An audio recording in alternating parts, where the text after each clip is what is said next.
For centuries, two major world faiths, Christianity and Islam, have clashed over cities, lands, and ideology.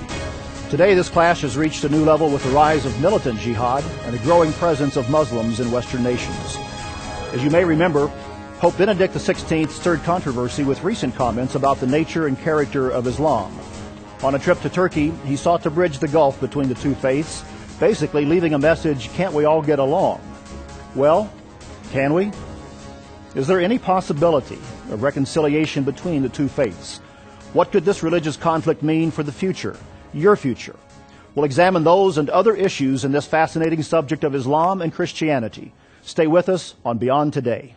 Pope Benedict XVI caused quite a stir on September 12, 2006, when he addressed students at the University of Regensburg in southern Germany. The Pope quoted from a 14th century emperor, Manuel Palaeologus. His words were written sometime between 1394 and 1402 during a long siege of Constantinople, which is modern Istanbul. The quote went like this: "Show me just what Muhammad brought that was new, and there you will find things only evil and inhuman, such as his command to spread by the sword the faith he preached." The emperor was the supreme ruler of the Byzantine Empire, the Eastern Roman Empire founded by Constantine the Great in the 4th century. His words turned out to be quite prophetic.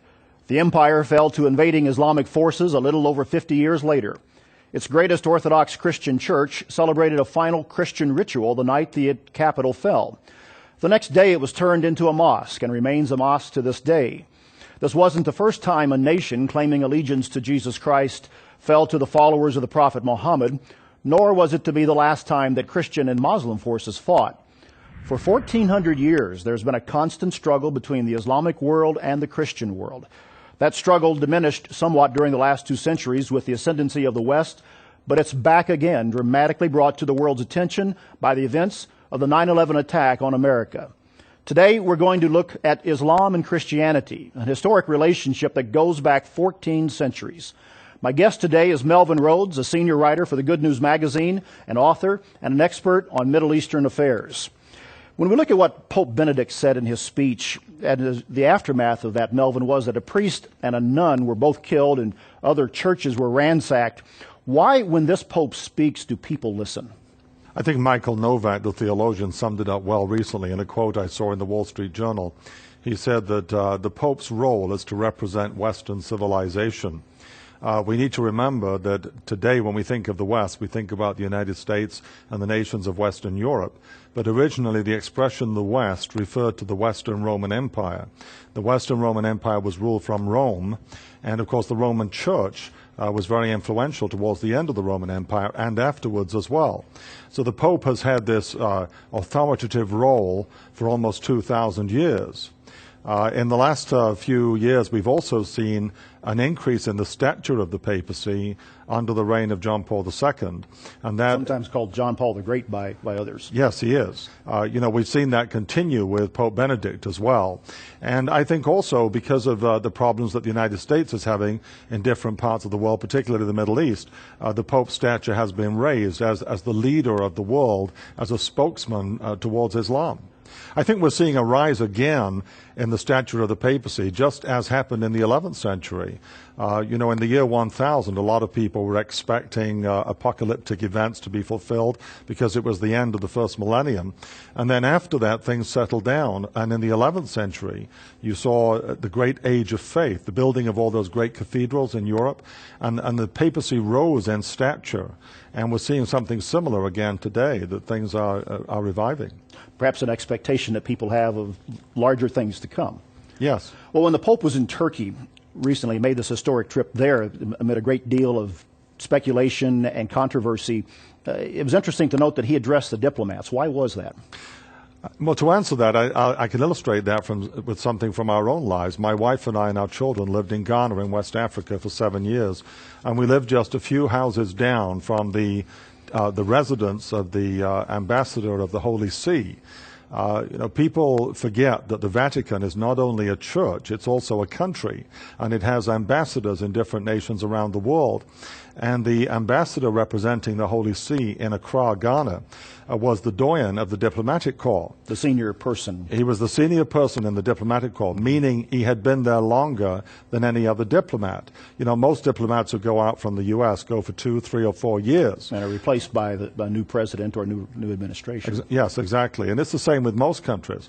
But I think those representing the papacy stay much longer. So then they become the senior diplomat, which means that all new diplomats who go are kind of welcomed by them and taught by them. And, whenever the opportunity presents itself, they have the opportunity to speak to all the diplomats. So they are a sovereign state. The Vatican occupies sovereign territory right there within the midst of Rome. Yes, and the irony is it actually is the smallest state in the world. It's only 1 square mile. But its influence far surpasses that of most countries in the world. In fact, maybe all countries. Yeah, the size of its territory. Well, we're talking about the clash of these two faiths, Islam and Christianity. Let's look at a moment for what's the main difference between Christianity, Western Christianity, and Islam? Well, Islam came along about 600 years after Christianity and was started by the Prophet Muhammad. There are a couple of major differences. There are also lots of other differences, but the major ones are that in the religion of Islam, they worship the one God, Allah. And in Christianity, traditional Christians believe in a Trinity, which the Muslims believe is blasphemy.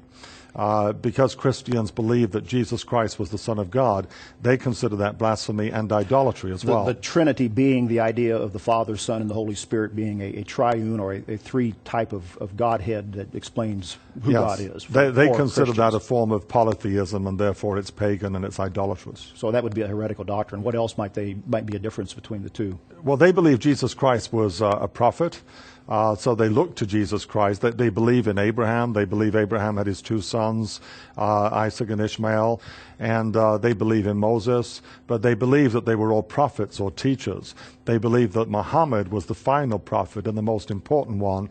They believe, too, that the Quran, which is the words that Muhammad received in his visions, their holy book, well, they believe it's actually superior to the Bible. So they look upon Christ as merely a prophet, not as the divine Son of God, which is a main tenet of Christianity. That's correct. Yeah. So they would consider that idolatry, the fact that Christ would be worshipped as a God then. Yes. Okay. Islam came along in the 7th century, and then before, much longer, shortly after the death of the Prophet Muhammad, it had spread out of the Middle Eastern area. What was the major cause of that? It's amazing how fast and how far it spread. Muhammad, in his farewell address to his followers, called on the people to spread the new religion by the sword, which is exactly what they did. By violence. By violence. And the religion spread throughout Arabia. It united the whole Arabian Peninsula very quickly. And then it spread westwards, right along the North African coast. It spread eastwards and northwards, touched on the Byzantine Empire and the Persian Empire. But then when it got right along the North African coast, in the year 711, Muslims arrived in Gibraltar at the southern tip of Spain. And within Europe. They had launched to Europe then. Within 21 years, they'd gone all the way through Spain, the Iberian Peninsula, right up into France. And they were not defeated until they got to the gates of Paris, exactly 100 years after the death of Muhammad in 732. And they were stopped there. They were stopped there, yes. It's a fascinating subject, and it's one that is going to be impacting all of our lives in the near future. It already is. Our booklet that we're featuring today is The Middle East and Bible Prophecy. We have a free copy waiting for you, or you can go online at beyondtoday.tv to look more into this very important subject. Stay with us. We'll be right back. And we are back to Beyond Today. We are talking about Islam and Christianity, a clash of faiths. Our featured booklet that we are offering on this program is The Middle East and Bible Prophecy. This booklet will go into a great deal more detail about this very subject of Islam, Christianity, and what is taking place in the Middle East in the prophecies of your Bible that give you an insight into not only what is taking place today, but what's going to happen in the future.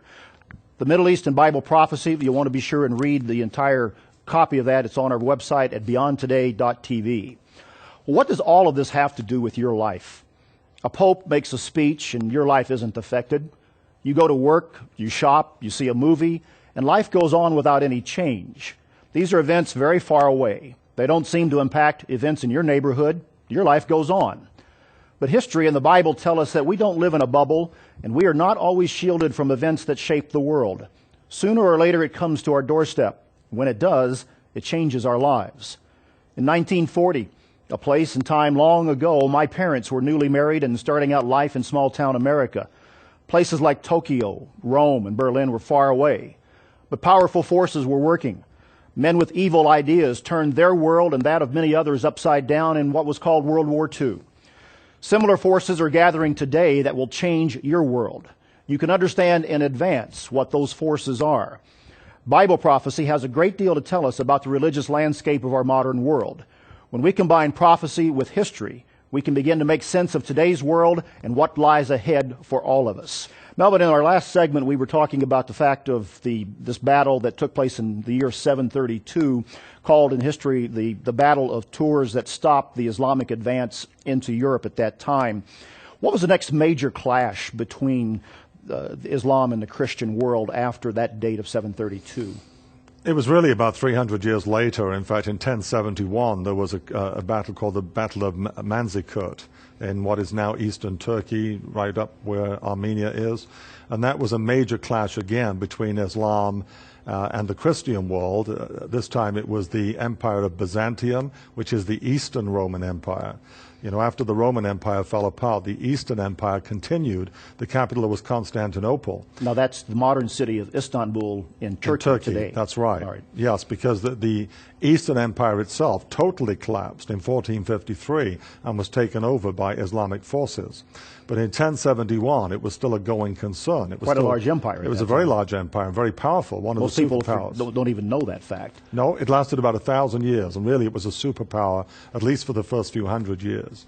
And it was a Christian empire. It was Orthodox Christian. And in 1071, there was a major clash. The Byzantines actually had the bigger military, but the Muslims won. And this led directly to the Crusades, which began in 1095. And then you had more clashes between the two. Now, the Crusades are something that people can at least begin to understand. They've heard that term. You know, all of this seems like ancient history to Americans, but how relevant really is it to it's very our life relevant. today? It's very relevant to today. If you remember, just after the events of September the 11th, President Bush called for a crusade against radical Islam. He could not have chosen a worse word. And he hasn't used that word since. As I recall, that word disappeared quite quickly. Oh, very quickly, yes, because the word has strong emotional connotations to people in the Middle East. It brings back memories of the humiliation of the Crusades. Not only did Catholic forces invade the Holy Land and take control for the best part of 2 centuries in various areas, but also that they were guilty of the most awful atrocities. They did totally unchristian things to the Muslims. And so the Muslims were deeply offended by the presence of Christians themselves and also by the atrocities. So, and they have long memories. What happened 1,000 years ago is to them just like yesterday. In fact, it's also interesting when you think about the impact it has today. Throughout the Muslim world, they see Israel, the Jewish nation of Israel, which exists right now in the Middle East, as something similar to the Kingdom of Jerusalem, which was set up in the 11th century by the Crusaders. Because the Kingdom of Jerusalem lasted for less than a century, and they feel that Israel is not going to last a century either. They want to destroy it. But it's an alien presence. It is not Islamic. And so they want it out of there, just as they wanted the Christian Kingdom of Jerusalem out of there. We should point out that the state of Israel today is barely 60 years old, but they've already experienced a great deal of conflict there. Yes, and that conflict is not going to end because, most of the nations in the Islamic world do not want Israel to exist. And I think if everybody had a choice, they would rather it go. We probably should point out, this is just another point to bring out about the Crusades, even though it's traditionally the Christian West against the Muslim East. But during those crusades, and there were more than one, there was also a crusade against others of the Christian faith, wasn't it? Yes, there was. In fact, I mentioned the Battle of Manzikert in 1071. Christians upon Christians. Yes. In 1054, the Eastern Church broke away from the Western Church. So the Orthodox Church finally separated formally from Rome in 1054. And it was in 1095 that the Pope, Urban II, called on the nations of the West to launch a crusade against Islam. And one reason he did that was because Muslims were giving trouble to Christian pilgrims going to the Holy Land. But another reason was because he wanted to assert his authority over the Eastern churches who had just broken away. So it was an attempt to try to reunite all the different factions within Christendom. But to reunite it under the authority of the Pope or the Bishop of Rome, correct? Yes. Yeah, that Rome believes that the Pope is the vicar of Christ, that his position was given to him by Jesus Christ, and that it has supremacy over all other churches. And we should point out that that was also at about the same time, relatively speaking, that led to this break in Christianity between the East and the West, and largely because of the authority of the Pope at Rome. That was a major factor, yes. Okay. Have members of these two religions, Islam and Christianity, we talk about the Crusades and they're fighting a lot, but have they ever really gotten along with each other? Is there a history of that? Well, during the 800s and 900s in Spain, which the Muslims refer to as Al-Andalus, it was ruled by Muslims. And at that particular time, Christians and Jews enjoyed peace and prosperity within that Islamic empire in Spain. They coexisted together there. They coexisted. There was discrimination against them. They had to pay special taxes, for example.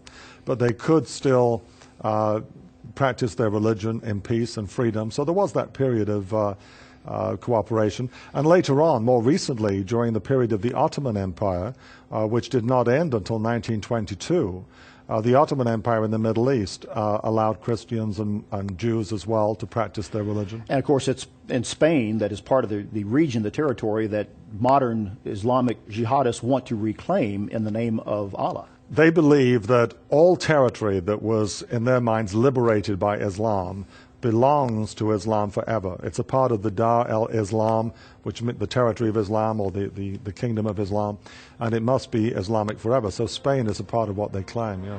Religion is a very powerful mixture and creates a great deal of emotion and conflict. The book that we're offering today is The Middle East and Bible Prophecy. We'll be right back after this and cover more of this important topic for you. Stay with us. My guest is Melvin Rhodes, who was also the principal writer of this booklet, The Middle East and Bible Prophecy, and is very knowledgeable of the affairs of this very volatile region and its impact upon our world today. Melvin, we're looking at this historic struggle between the Islam and the West, and a problem that has resurfaced following the comments that were made by the Pope here recently in Germany.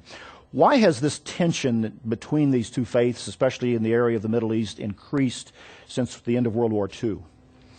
I think the primary reason why the whole area has become much more tense was the establishment of the Jewish nation of Israel in 1948. I think another factor is that gradually after World War II, the colonial era came to an end. The British and the French in particular had kept the Middle East under control as they colonized it for a long period of time. And as they left, so things came to the surface. The presence of U.S. troops in the area has also been a contributing factor. What we would call cultural imperialism is another factor. Our culture, our American culture, is pervasive. And I think a lot of people around the world feel threatened by our culture. Specifically, only American culture? Primarily American culture, just Western culture in general, the secular values that we have, our entertainment, the values that are portrayed, for example, in our television programs and our movies, our music, even the clothes that people, especially young people, wear. All of these things give many of the people in the Middle East the feeling that we're trying to take over, and they don't like that. And I think added to that in the past few years has been the influence of satellite television. Now, that wasn't available till the 90s, but satellite television has been bringing American TV shows into people's homes, and, you know, they don't like the values on those shows.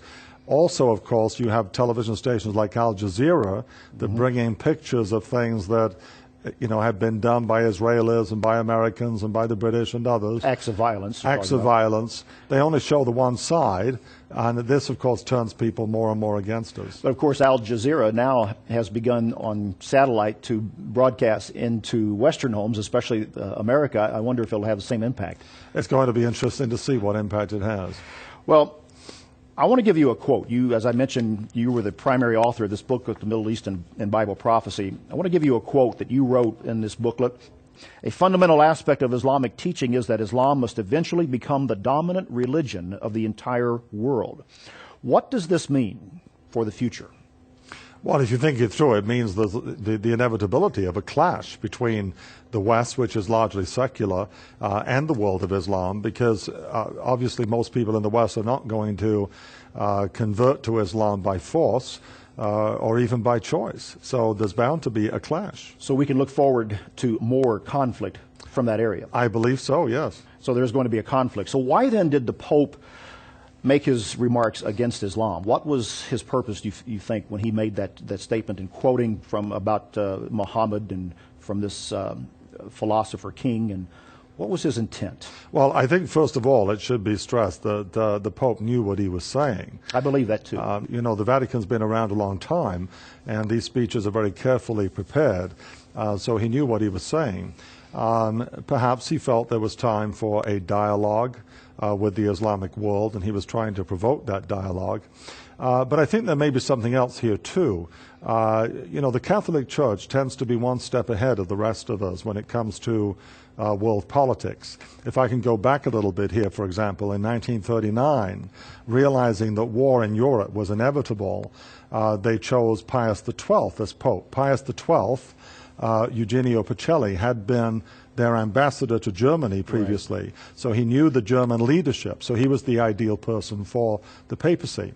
In 1978, more recently, realizing that communism was coming to an end, they chose a Polish Pope, John Paul II. From the East. And very quickly, the whole of the edifice of communism fell apart. Why would they have chosen a German Pope in 2005 to succeed John Paul II? I think one reason is because the time for European unity has come. And Germany is the dominant power in Europe. There is also a need very urgently for Europe to unite in order to stem this threat from Islam, which has been growing and, of course, has been very noticeable since September the 11th. So, again, they're one step ahead, preparing for what they see as the inevitability of a struggle with Islam for world domination. Well, part of what they must see in Europe is that the Muslims have made an advance back into Europe once again, but this time through immigration. I think some of the material that I've read describes the fact that there are, at least in France in 2005, there were more births to Muslim parents than there were to French parents. And this is across the continent, and there are a number of Muslims there, and it's beginning to change the whole complexion of Europe. Is there a concern there of what's going to take place, perhaps something from a biblical perspective? There's definitely concern there about that. I mean, when you travel to Europe, you hear that from a lot of different people. They express concerns about it. At this point, nobody seems willing to do anything about it, but I believe that will change. When we look at the scriptures, we can see in Daniel chapter 11, for example, beginning in verse 40, that at the time of the end, so prior to the time when Jesus Christ returns, there's going to be this clash of civilizations. It talks about a king of the south from the Islamic world who pushes against a king of the north, which is a revived Roman Empire prophesied in the Bible. And there's a clash between these two, just like the clash that you had during the Crusades between Islam and Roman Catholicism. We're going to see something very similar again. So we have more troubles ahead of us in this situation. I believe that's true, yes. It's going to be impacting our future, your future, and the future of the world.